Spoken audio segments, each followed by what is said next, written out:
Hey, it's Matt coming at you. In this video, I'm going to talk about how to make $100 day trading options using these 5 simple steps. And I'm not going to waste any of your time. I'm going to give you the 5 steps right now. Step number 1 is you want to find the setup you want to trade, meaning you want to find the direction you think the stock is going to go.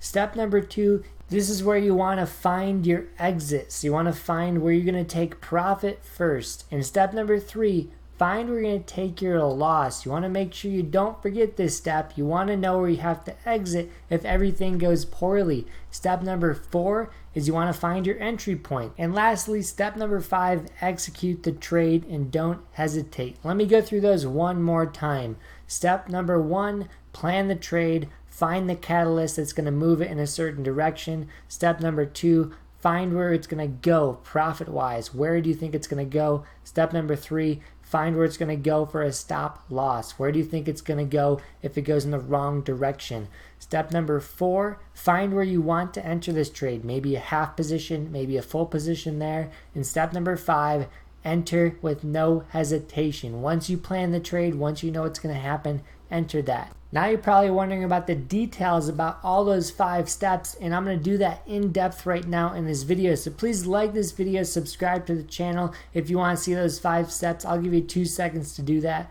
1, 2, thank you. And before I get into the 5 steps, I want to point out the huge risk of day trading options. What I'm going to be talking about is trading weekly options. So these options can go to 0. So all options out of the money are going to go to 0 on Friday, meaning they're going to lose all their value. So if you're buying out of the money or trading out of the money, you're going to lose all your value if you hold onto that option.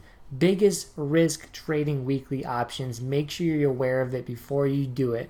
So that is the huge risk of day trading weekly options. This is only for people who want to be experienced option traders.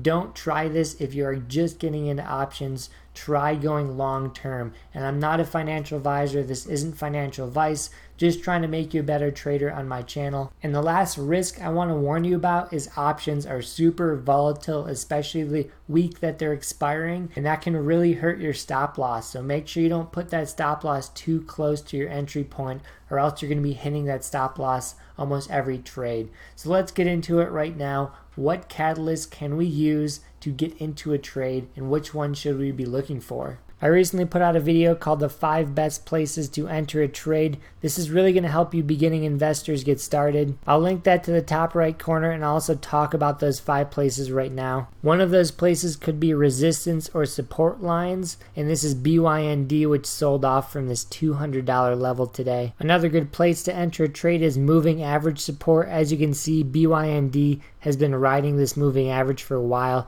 Great places to enter once we bounced off it. A lot of people trade the MACD cross, which is an indicator on the bottom. If you took this point when they crossed, you would have had a nice uptrend in the SPY right here. You could also trade the RSI for overbought or oversold conditions. These 2 signals would have given you a pretty key place to enter these trades as well. You could also use the buy or sell signals on the market mover indicator. It's one I programmed myself. I give it to my premium trading group. If you want 7 days for free in the group, click the link in the bio. You can also trade Bollinger Band resistance or support. It's basically this tunnel. It looks like the price movement. So at the top up here, the price rejected the Bollinger Band twice and rejected it down here. So this is some prime Bollinger Band trading right here. But sometimes it pushes down on the bottom half of the Bollinger Band an extreme amount. At this point, you don't want to trade that support and resistance. So that's a really rushed way of me showing you the many places you can enter trades to plan those entry, exits, profit, stop losses. And you can research that all by yourself. RSI, MACD, Bollinger Bands, moving average, check those out. It also should be noted that there's thousands and thousands of indicators with multiple signals that tell you when to sell or buy. So it's unlimited the amount of signals you can find, and it's honestly really fun to learn what's out there. So I urge you to check it out. I urge you to see what you can find. But I'm not going to go into it in depth. I'm going to plan one trade right in front of you right now to let you know the next 4 steps and how to execute those well. So the trade I'm going over is called Beyond Meat, and we're going to use a simple trigger for the trade using support and resistance line. So here's the setup right here. It's Beyond Meat. And as you can see, I had this $200 level marked as key resistance. Resistance is just as simple as any level that's been rejected on price in the past, which this $200 level led to a $30, $40 sell-off. So I know sellers are going to be there next time, and that's why I'm waiting for them. So it's as simple as that. $200 is our trigger for this trade. Now I'm going to plot those 4 things I talked about: the profit zone, the stop zone, our entry point, and then we're going to talk about which options we should be picking as well. So here's the whole setup and all those 4 steps I was talking about. I have our trigger for the trade as well as the entry point. We want to enter somewhere around 200, give or take $1. We also want to have our stop loss around 202.5. Just me personally, from being a trader for the last 4 years, I say if this thing breaks through key resistance and runs more than 2 points, that would be very rare, and that'd be a good time to get out of this trade. So if we did break through and if we did run, I would get out right around here. So that's 2.5 points up. And then down, we're looking for that 193 to be hit. So that's going to be a 7-point move down. And the reason why I have 193 right here is because it's our first intraday support level. I don't think we're going to blow through every support level on our intraday movements just because it's been so bullish today. One of the key things about trading is having a great risk to reward, about 1 to 2 or 1 to 3, meaning for every $1 you're risking, you're hoping to make $2. So in the long run, the law of probabilities, you're going to be a winner over time. And if you factor in commission costs and all that, you might break even if your risk to reward is too small. In this trade, just personally,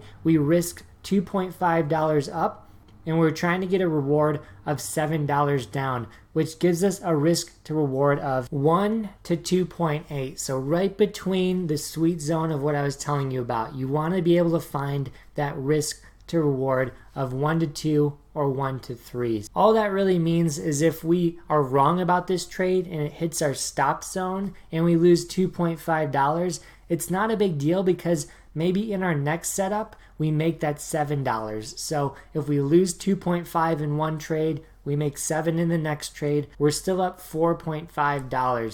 So even if we lose another $2.5 trade, we're still going to be up another $2. So as you can see, you can lose more than you can win, and you can still be up in your account. That's why risk to reward is huge. It's extremely important for you beginning traders to understand you need to have a setup that will pay you more possibly than you can possibly lose in that trade. So real quick, I just want to tell you about the option chain on Beyond Meat and kind of which ones to pick when you're looking to enter a trade. So this is BYND. These options have 3 or 4 days to expire. This is 1 day after the trade actually happened. And as you can see, here's all the puts. You have a lot of options for your options. We have puts all the way from $20 all the way up to $1,010 and higher. But we don't want to spend that much because we can leverage with just $600, 50 contracts of BYND. So 50 shares for just $600 to $700. I have a couple rules when it comes to picking the right option, and I'm going to tell you them. So rule number 1 for day trading weekly options is don't hold them too long. If you think the move's going to happen in 2 days or 3 days, or maybe if it goes the wrong way, you're going to get screwed with all the time decay. So that option is slowly going to get chopped in half in a couple days. Don't hold on to things that you don't need to be. If you're not even really confident that the move is going to happen that day or tomorrow, you should be using options maybe a week out or 2 weeks out or maybe even 2 months out. So you shouldn't be day trading options if you're not confident the move is going to happen today or tomorrow. So that's my one rule for picking the option is don't pick the weeklies if you're not 90% confident it's going to happen soon. Now it just comes down to which option to pick if you are confident. And then I have a couple different strategies. One being if we're really close to expiration, meaning if you're trading Thursday or Friday, you want to go in the money because those are going to decay much slower than any option you pick out of the money close to expiration. Out of the money is going to go straight to zero on that day. So you don't want to be messing around with those. But let's say it's Monday or Tuesday. You can go slightly out of the money because when your contracts are out of the money, they're going to move faster in terms of returns than those contracts in the money. That's why it's okay to take a little risk on Monday or Tuesday, but I say once Wednesday and definitely Thursday hits, you should be going in the money to avoid that huge decay that's going to happen where most of the options you're looking at out of the money are going to be going to zero. So that's my 3 pieces of advice. I'm going to go over them one more time. Is if you're not confident in the move, you're not confident it's going to happen today or tomorrow, don't trade the weeklies. They're going to decay so quickly and it's very tough to make a profit with that decay. And rule number 2, if we're looking at Wednesday, Thursday, Friday, you should be looking at options as far in the money as you can afford.